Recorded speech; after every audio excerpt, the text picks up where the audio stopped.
Hi everyone, welcome back to my YouTube channel. അപ്പോൾ ഇപ്പോൾ സമയം ഏകദേശം ഒരു 11:45 ഞാൻ കെമിസ്ട്രി പഠിക്കാൻ സ്റ്റാർട്ട് ചെയ്തു. എനിക്ക് ഇക്വിലിബ്രിയം റിഡോക്സും ഓർഗാനിക് കെമിസ്ട്രിയാണ് പഠിക്കേണ്ടത്. അപ്പോൾ ഞാനിപ്പോൾ റിഡോക്സാണ് പഠിക്കുന്നത്. ഇക്വിലിബ്രിയം ഞാൻ കാലത്ത് എഴുന്നേറ്റ് തന്നെ ലേബറിൻ്റെ വായിച്ചും ലൈവ് കണ്ടൊക്കെ പഠിച്ച് തീർത്തിരുന്നു. അപ്പോൾ ഞാൻ ഈ ഇത് അനോമിസിൻ്റെ ഒരു ഇതാണ് കണ്ടൻറ് വീഡിയോ ആണ്. അപ്പോൾ ഞാൻ അത് കണ്ടിട്ടാണ് പഠിക്കുന്നത്. കാരണം ലൈവ് കണ്ട് തീർക്കാനുള്ള ടൈം ഉണ്ടാവുമെന്ന് എനിക്കറിയില്ല. അപ്പോൾ ഞാൻ അനോമിസിൻ്റെ കണ്ടൻറ് വീഡിയോ ആണ് കാണുന്നത്. അപ്പോൾ ഞാൻ ഇന്ന് ഹോളിൽ ഇരുന്നാണ് പഠിക്കുന്നത്. കാരണം എപ്പോഴും റൂമിൽ ഇരുന്ന് പഠിക്കാനുള്ളൂ. ഞാൻ കുറച്ച് വെറൈറ്റിക്ക് ഹോളിലൊക്കെ വന്ന് നിന്ന് പഠിക്കും. ഞാൻ അങ്ങനെ ഡിഫറെൻറ്റ് സ്ഥലത്ത് പോയിരുന്ന് പഠിക്കാറുണ്ട്. അപ്പോൾ ബാക്ക്ഗ്രൗണ്ടിൽ നടക്കുന്ന എൻ്റെ ചേച്ചിയുടെ +2 ക്ലാസ്സാണ്. അവൾ മാത്സ് ആണ് പഠിക്കുന്നത്. അവൾക്ക് മാത്സ് എക്സാമാണ് മൺഡേ. അപ്പോൾ ഞാനിങ്ങനെ പഠിച്ചുകൊണ്ടിരിക്കുകയായിരുന്നു. ബാലൻസിങ് മെത്തേഡ് ആയതുകൊണ്ട് നമ്മൾ ഓരോന്നും ഇങ്ങനെ ചെയ്ത് തന്നെ എഴുതി തന്നെ നോക്കണം, ഇല്ലെങ്കിൽ തെറ്റും. അങ്ങനെ ഇരിക്കുന്നേരത്ത് ഫോണിൽ കോള് വന്നു. പപ്പയുടെ ഫോണായിരുന്നു ഇരിക്കേണ്ടായിരുന്നത്. അപ്പോൾ എനിക്ക് ക്ലാസ് കാണാൻ പറ്റാത്തതുകൊണ്ട് ഞങ്ങൾ റൂമിലേക്ക് ഷിഫ്റ്റ് ചെയ്തു. കാരണം റൂമിൽ ടി വി ഉണ്ട്. അപ്പോൾ ടി വിയിൽ വെച്ചു. ടി വിയിൽ ഞാൻ അനോമിസിൻ്റെ ക്ലാസിഫിക്കേഷൻ ഓഫ് എലമെൻറ്റ്സ് എന്നുള്ള ക്ലാസ്സാണ് വെച്ചത്. അതായത് ഞങ്ങൾ റിഡോക്സ് എടുത്തു. അത് ഭംഗിക്കകത്തെടുത്ത് വെച്ചു. അതിങ്ങനെ ഉണ്ടെന്ന് നോക്കാൻ വേണ്ടിയിട്ട്. അത് കഴിഞ്ഞ് ഞങ്ങൾ റിഡോക്സിൻ്റെ ആ കണ്ടൻറ് വീഡിയോയിലേക്ക് തിരിച്ചു പോയി. അത് കഴിഞ്ഞ് കണ്ടൻറ് വീഡിയോ ഞങ്ങൾ കണ്ടു.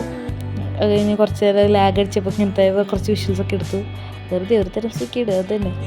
അത് കഴിഞ്ഞ് വീഡിയോസ് ഇങ്ങനെ ഞാൻ ഒക്ടേറ്റ് റൂളിൻ്റെ ഞാൻ പറഞ്ഞല്ലോ ക്ലാസിഫിക്കേഷൻ ഓഫ് എലമെൻറ്റ്സിൻ്റെ ലൈവാണ് ഞാൻ ഓപ്പൺ ആക്കിയത്. കാരണം ടി വിയിൽ അങ്ങനെ എപ്പോഴും ഞങ്ങൾ ലൈവ് കാണാറില്ല. ഞങ്ങൾ വല്ല വീഡിയോസൊക്കെയാണ് ടി വിയിൽ മെയിനായിട്ട് കാണാറുള്ളൂ. അങ്ങനെ ക്ലാസ് കാണലൊക്കെ കുറവാണ്. അപ്പോൾ ഞാൻ തിരിച്ച് റിഡോക്സിലേക്ക് വന്നു. ഞാൻ പിന്നെ അത് കണ്ടുകൊണ്ടിരിക്കുകയായിരുന്നു. ഞാനത് ടി വിയിൽ കാണുമ്പോൾ കുറച്ചുകൂടിയും ഉറക്കൊക്കെ ആയതുകൊണ്ട് നമുക്ക് കുറച്ചുകൂടി ലിസൺ ചെയ്യും. അത് കഴിഞ്ഞ് ഞാൻ സൈലത്തിൻ്റെ ഇൻട്രോ വേറൊരു ഈ ലൈവ് സ്റ്റാർട്ട് ചെയ്തപ്പോൾ അതിൻ്റെ ഇൻട്രോ വന്നപ്പോൾ ഞാനത് വീഡിയോ എടുത്തു. കാരണം അത് നല്ല രസമുണ്ട്. എനിക്ക് അറിയില്ല നിങ്ങളെങ്ങനെയാണെന്നും, പക്ഷേ സൈലത്തിൻ്റെ ഇൻട്രോ ഞാനങ്ങനെ സ്കിപ്പ് ചെയ്യാറില്ല. എന്നുവെച്ചാൽ ഞാൻ മാധവ് സാറിൻ്റെ ലൈവാണ് കണ്ടത്. അത് ഇക്വിലിബ്രിയം റിഡോക്സും കൂടിയിട്ടൊരു ലൈവ് ഇട്ടിട്ടുണ്ടായിരുന്നു. എനിക്ക് തോന്നുന്നു കുറച്ച് നാൾ മുമ്പത്തെ ലൈവായിരുന്നു. ഞാൻ റിഡോക്സാണ് കണ്ടത്. കാരണം ആ ഭാഗത്ത് കുറച്ച് നമ്മൾ കണ്ടൻറ് വീഡിയോയിൽ ഫുള്ളില്ലല്ലോ, കുറച്ച് കാര്യങ്ങളൊക്കെ മിസ് ചെയ്തിട്ടുണ്ടാവല്ലോ. അപ്പോൾ അത് കംപ്ലീറ്റ് ആക്കാൻ വേണ്ടി അത് കണ്ടു. അത് നിങ്ങൾ ശ്രദ്ധിച്ചിട്ടുണ്ടെന്നറിയില്ല, എൻ്റെ വിരലൊരു മോതിരം കിടക്കുന്നുണ്ട്. അതെന്താണെന്ന് വെച്ച് കഴിഞ്ഞാൽ ഞാൻ ഇങ്ങനെ എഴുതിക്കൊണ്ടിരിക്കുന്ന നേരത്തെ എൻ്റെ ചേച്ചിയുടെ കയ്യിൽ മോതിരം ഫിറ്റായി എന്ന് പറഞ്ഞാൽ ഊരി വെച്ചപ്പോൾ ആ മോതിരം ഞാൻ ഇട്ടതാണ്. കുറച്ച് കഴിയുമ്പോൾ ഞാൻ ആ മോതിരം ഊരി കളയും. എൻ്റെ കയ്യിൽ പിന്നെ മോതിരം ഉണ്ടാവില്ല. കാരണം എനിക്കത് അങ്ങനെ മോതിരം റിങ്ങിടുന്ന ശീലമൊന്നും എനിക്കില്ല. എനിക്കങ്ങനെ ഓർണമെൻറ്റ്സിനോട് വലിയ താല്പര്യമൊന്നുമില്ല. കമ്മലിടുന്നത് ഇഷ്ടമാണ്, പക്ഷേ മോതിരമൊന്നും അങ്ങനെ ഇടാറില്ല. അപ്പോൾ അതാണ് ഇവിടെ ഇരിക്കുന്നത്. നിങ്ങൾക്ക് കെമിസ്ട്രി പഠിക്കുന്നുണ്ടെങ്കിൽ ടിപ്പോ ലാസ്റ്റ് മിനിറ്റ് സ്റ്റഡി പ്ലാനോ അല്ലെങ്കിൽ ഒരു ദിവസം കൊണ്ട് ഇങ്ങനെ മൊത്തം സിലബസ് കവർ ചെയ്യാനുള്ള എന്തെങ്കിലും ട്രിക്കോ ടിപ്സോ എന്തെങ്കിലും വേണമെങ്കിൽ എൻ്റെ ചാനലിൽ വന്ന് കമൻറ്റ് ചെയ്താൽ മതി. അല്ലെങ്കിൽ ഈ വീഡിയോയ്ക്ക് താഴെ കമൻറ്റ് ചെയ്താൽ മതി. ഞാൻ ഉറപ്പായിട്ടും ചെയ്യുന്നതായിരിക്കും. കാരണം എനിക്കങ്ങനത്തെ ഒരുപാട് നല്ല എക്സ്പീരിയൻസ് ഉണ്ട്.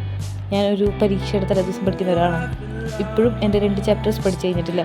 ക്ലാസിഫിക്കേഷൻ ഓഫ് എലമെൻറ്റ്സും പിന്നെ ആ 4th ചാപ്റ്ററായ കെമിക്കൽ ബോണ്ടിങ്ങും ഈ വോയിസ് ഓവർ കൊടുക്കുമ്പോൾ പോലും ഞാൻ പഠിച്ചിട്ടില്ല. അതുകൊണ്ട് ഞാൻ അത് എന്തായാലും നാളെയാണ് പഠിക്കുക. പിന്നെ ബാക്കി എല്ലാ ചാപ്റ്റേഴ്സിൻ്റെ PYQസും വരാൻ സാധ്യതയുള്ള അഡീഷണൽ ക്വസ്റ്റ്യൻസും ഒക്കെ ഒന്ന് നാളെ ചെയ്ത് നോക്കണമല്ലോ. അപ്പം നമുക്കിനി 1.5 ദിവസം ശരിക്കും 14-ാം തീയതിയാണ് നിങ്ങൾ ഈ വീഡിയോ കാണുമെങ്കിൽ ഉറപ്പായിട്ടും പഠിക്കാൻ സ്റ്റാർട്ട് ചെയ്തു. നിങ്ങൾക്ക് ഇപ്പോൾ പഠിച്ചാൽ ഫുൾ മാർക്ക് കിട്ടാനുള്ള ചാൻസ് ഉണ്ട്. എനിക്ക് 100% ഉറപ്പാണ്. കാരണം നിങ്ങൾ ഇത്ര നേരം എന്ത് പഠിച്ചു എന്ത് പഠിച്ചില്ല അതൊന്നും ഒരു മാറ്ററില്ല. നിങ്ങൾ ഇപ്പം എങ്ങനെ വർക്ക് ചെയ്യുന്നു അതാണ് മാറ്റർ. അതും പറഞ്ഞാൽ ആരും ഉറക്കം കളയാതിരുന്ന് പഠിക്കരുത്. ദയവ് ചെയ്ത് പോയി കിടന്നുറങ്ങുക. നിങ്ങൾ രാത്രി എങ്ങാനുമാണ് 14-ാം തീയതി രാത്രി ഏകദേശം ഒരു 12 മണി കഴിയുമ്പോൾ ദയവായിട്ട് ചെന്ന് കിടന്നുറങ്ങുക. കാരണം നിങ്ങൾക്ക് 15-ാം തീയതി എക്സാം ഉണ്ട്. നിങ്ങൾ 15-ാം തീയതി നേരത്തെ എഴുന്നേറ്റു. നിങ്ങൾ 12 മണിക്ക് കിടന്നിട്ട് 15-ാം തീയതി ഒരു 5 മണിക്കോ 6 മണിക്കോ എപ്പോൾ വേണമെങ്കിലും എഴുന്നേറ്റോ. അപ്പോൾ എഴുന്നേറ്റ് പഠിച്ചാലും നിങ്ങൾ തീരാവുന്ന സിലബസേ ഉള്ളൂ. ആകെ 9 ചാപ്റ്റേഴ്സ് ഉള്ളൂ ഗൈസ്. നമുക്ക് വളരെ കുറച്ച് ചാപ്റ്റേഴ്സ് അത് കംപ്ലീറ്റ് ആക്കാൻ പറ്റും നമ്മളെ കൊണ്ട്. ഐ എം ഡാം ഷുവർ എനിക്കതേ കൊണ്ട് സാധിച്ചിട്ട്. മോഡൽ എക്സാമിനൊക്കെ നമ്മൾ എത്ര കഷ്ടപ്പെട്ട് എഴുതിയത്. അതിനൊന്നും പഠിക്കാത്തവർക്ക് പോലും ഇപ്പോൾ പഠിക്കാൻ പറ്റും. നിങ്ങൾക്ക് എന്തെങ്കിലും ബേസിക് കോൺസെപ്റ്റ് ഐഡിയ ഉണ്ടായാൽ മതി. ഇല്ലെങ്കിൽ നിങ്ങൾ സൈലത്തിൻ്റെ ലൈവോ എക്സാമിനർ ലൈവോ ഏജ് കൊണ്ട് ലൈവോ നിങ്ങൾ ഏത് ലൈവൊക്കെ ഫോളോ ചെയ്യുന്നത് വെച്ചാൽ അത് കാണാം. നിങ്ങളുടെ ഏറ്റവും ഫേവറേറ്റ് ടീച്ചേഴ്സിൻ്റെ ലൈവ് കാണാം. അല്ലെങ്കിൽ നിങ്ങൾ പഠിച്ചിട്ടുള്ള പ്രിൻറ്റഡ് നോട്ട് എടുക്കുക, അതെടുത്ത് വായിച്ച് റിവൈസ് ചെയ്ത് പഠിക്കുക. നിങ്ങളെക്കൊണ്ട് സാധിക്കും. അപ്പോൾ ഞാൻ കുറച്ച് എസ്തെറ്റിക്കായിട്ട് ടൈമറൊക്കെ നോക്കി. അതായത് ഞാൻ എൻ്റെ ഒരു ക്ലാസ് കഴിഞ്ഞു. ഞാൻ അടുത്തത് ഷഫീഖ് സാറിൻ്റെ ഓർഗാനിക് കെമിസ്ട്രിയാണ് സ്റ്റാർട്ട് ചെയ്തത്. അപ്പോഴേക്കും എനിക്ക് ലാപ്പ് കിട്ടി. ചേച്ചി TV എടുത്തു. ലാപ്പ് യൂസ് ചെയ്യുമ്പോൾ ഞാൻ ഇയർഫോൺ യൂസ് ചെയ്യേണ്ടി വരും. സോ ഞാനതിങ്ങനെ കണ്ടു. ഓർഗാനിക് കെമിസ്ട്രി ഫിക്സ് ആയിട്ട് ക്ലാസ് എടുത്തു. അത് കഴിഞ്ഞ് 8 മണിയായപ്പോൾ ഞാനൊരു ബ്രേക്ക് എടുത്തു. അത് ബ്രേക്ക് എടുത്ത് കഴിഞ്ഞപ്പോഴേക്കും എൻ്റെ ഓർഗാനിക് കെമിസ്ട്രി ഒരുവിധം കഴിഞ്ഞു. അത് കഴിഞ്ഞ് കുളിച്ചു, പ്രെയർ ചൊല്ലി, അതൊക്കെ കഴിഞ്ഞ് എല്ലാം കഴിഞ്ഞ് തിരിച്ച് വന്നു. അത് ഞാൻ ലാസ്റ്റ് മാധവ് സാറിൻ്റെ ക്ലാസ്സാണ്. മാധവ് സാറിൻ്റെ ക്ലാസ് കണ്ടിട്ടാണ് ഞാനിപ്പോൾ ഈ എഴുതിക്കൊണ്ടിരിക്കുന്ന നോട്ട് കംപ്ലീറ്റ് ചെയ്യുന്നത്. ഇതിപ്പോൾ ഫ്രീ റാഡിക്കൽ മെക്കാനിക്സ് ആണ്. ഇത് ഹൈഡ്രോ കാർബൺസിലാണ് വരുന്നത്.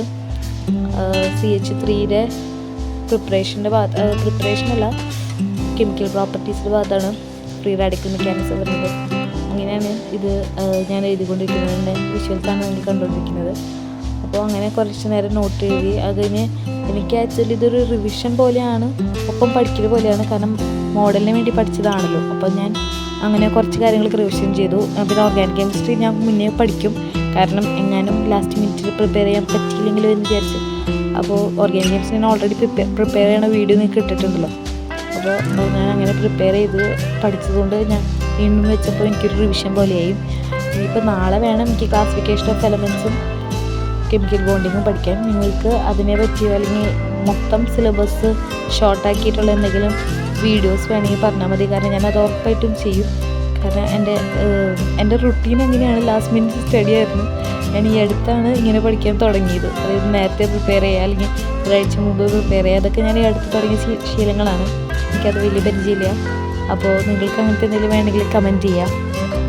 പിന്നെ ഞാൻ ഇടയ്ക്ക് ഇങ്ങനെ സ്റ്റക്കായിട്ടിരിക്കുന്നത്, ഡൗട്ടുള്ള പൊസിഷൻ വരുമ്പോൾ മാഷിനെ അത് ക്ലിയർ ചെയ്തിട്ട് എന്ന് വിചാരിച്ചിട്ടാണ് ഇടയ്ക്ക് ഇങ്ങനെ സ്റ്റക്കായിട്ടിരിക്കുന്നത്. അപ്പോൾ നമ്മുടെ തെറ്റ് വീണ്ടും ആവർത്തിക്കേണ്ടല്ലോ എന്ന് വിചാരിച്ച്. പിന്നെ നിങ്ങൾക്കൊക്കെ കെമിസ്ട്രി ഇങ്ങനെയാണ് ഈസി ആണോ, അത് ടഫ് സബ്ജക്റ്റ് ആണോ, കെമിസ്ട്രി ഒരു മോഡറേറ്റ് സബ്ജക്റ്റ് ആണോ എന്നൊക്കെ പറഞ്ഞോളൂ. നിങ്ങളെൻ്റെ വീഡിയോ കണ്ടിട്ട് എൻ്റെ ചാനലൊന്ന് സബ്സ്ക്രൈബ് ചെയ്ത് ലൈക്ക് ചെയ്തോളൂ. അത് കഴിഞ്ഞ് ഞാനിപ്പോൾ സ്റ്റാഗേർഡൊക്കെ പഠിക്കുന്നത്. പിന്നെ ഇത് മുഴുവനായിട്ട് ഞാൻ അവിടെ കണ്ടിന്യൂസ് ആയിട്ട് ഇരുന്ന് പഠിക്കല്ല. ഞാൻ അതിൻ്റെ ഇടയ്ക്ക് പോയിട്ട് ജാക്ക് ഫ്രൂട്ട് കഴിച്ചു, അതായത് ചക്ക കഴിച്ചു. എനിക്ക് അതിന് ചക്ക ഇഷ്ടമുള്ള ആളല്ല, പക്ഷേ ചക്കയ്ക്ക് നല്ല മധുരമുള്ള കാരണം ഞാനത് കഴിച്ചു. പിന്നെ കുറേ മുന്തിരി കഴിച്ചു. ഞാൻ ചായ കുടിക്കുന്ന ആൾ, I'm not a coffee person. Coffee or tea എനിക്ക് നിർബന്ധമില്ല, ഞാൻ വെള്ളമാണ് മെയിൻലി കുടിക്കുക. അപ്പം ഞാൻ കുറച്ച് മുന്തിരി ഇരിക്കില്ലായിരുന്നു, അതും കഴിച്ചു. അതൊന്ന് വീഡിയോ എടുക്കാത്ത എന്താണെന്ന് ചോദിച്ചു കഴിഞ്ഞാൽ എനിക്ക് വിശപ്പിൻ്റെ വിളി വന്നാൽ ഫോൺ കാണില്ല ഗൈസ്, ഫുഡ് മാത്രമേ കാണുള്ളൂ. അതുകൊണ്ട് എനിക്ക് ഫോൺ എടുത്ത് വീഡിയോ എടുക്കാനുള്ള ഗ്യാപ്പ് കിട്ടിയില്ല. അതായത് അപ്പോഴേക്കും അത് തീർന്നിട്ടുണ്ടാവും. എനിക്ക് സിബ്ലിങ്സ് ഉള്ളതുകൊണ്ട് ഞങ്ങൾ എന്തായാലും അത് തല്ലിട്ട് തീർക്കും. അത് സിബ്ലിങ്സ് ഉള്ളവർക്ക് പറഞ്ഞാൽ റിലേറ്റ് ചെയ്യാൻ പറ്റുള്ളൂ. സിബ്ലിങ്സ് ഇല്ലാത്തവർക്ക് ഒരിക്കലും റിലേറ്റ് ചെയ്യാൻ പറ്റില്ല. ഫുഡിലിങ്ങനെ കൈയിട്ട് വരുന്നു. അപ്പോൾ ഫുഡിലിങ്ങനെ കൈയിട്ട് വരുന്നതുകൊണ്ട് ഫോണെടുത്ത് വീഡിയോ എടുക്കാൻ പോട്ടെ ഇത് തിരിയുമ്പോഴേക്കും തീർന്നിട്ടുണ്ടാവും. അതുകൊണ്ടാണ് ഞാൻ അതിൻ്റെ ഒന്നും വിഷ്വൽസ് എടുക്കാത്തത്. ഞാൻ ശ്രമിച്ചു വിഷ്വൽസ് എടുക്കാൻ, പക്ഷെ അപ്പോഴേക്കും അതൊക്കെ തീരാൻ പോകാമെന്ന് കണ്ടപ്പോൾ പിന്നെ ഞാനും ഫുഡിലേക്ക് തന്നെ കോൺസെൻട്രേറ്റ് ചെയ്തു. അപ്പോൾ അതുകൊണ്ട് ഞാൻ അതിൻ്റെ ഇടയ്ക്ക് കുറേ ഫുഡൊക്കെ കഴിക്കുന്നുണ്ട്. പിന്നെ വാട്ട് ഈറ്റിൻ്റെ ഇടയിലല്ലോ വീഡിയോ, സ്റ്റഡി വ്ളോഗ് ആണല്ലോ എന്ന് വിചാരിച്ചപ്പോൾ ഞാൻ വേണ്ടാന്ന് വെച്ചതാണ്. അത് കഴിഞ്ഞ് ഞാൻ ഡിന്നർ കഴിക്കാൻ പോയി. പിന്നെ ഇടയ്ക്കൊക്കെ കുറേ ബ്രേക്ക് എടുത്തിട്ടോ, കാരണം എൻ്റെ വീട്ടിൽ അപ്പുറത്തെ വീട്ടിൽ ഒരു ആൻറ്റി വന്നിട്ട് ഒരു പീസ് ഓഫ് പേപ്പറിൻ്റെ എന്തോ പ്രിൻ്റ് എടുക്കാൻ, ഫോട്ടോസ്റ്റാറ്റ് എടുക്കാൻ, അങ്ങനെ എന്തൊക്കെയോ പറഞ്ഞ് മേടിച്ചിട്ട് പോയിട്ടായിരുന്നു.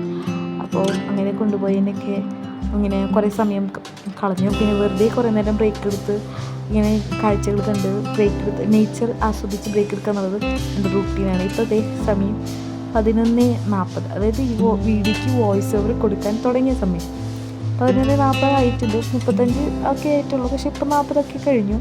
അപ്പോൾ ഇപ്പോൾ ഞാൻ പോയി കിടക്കാൻ പോവാണ്. Good night, sweet dreams.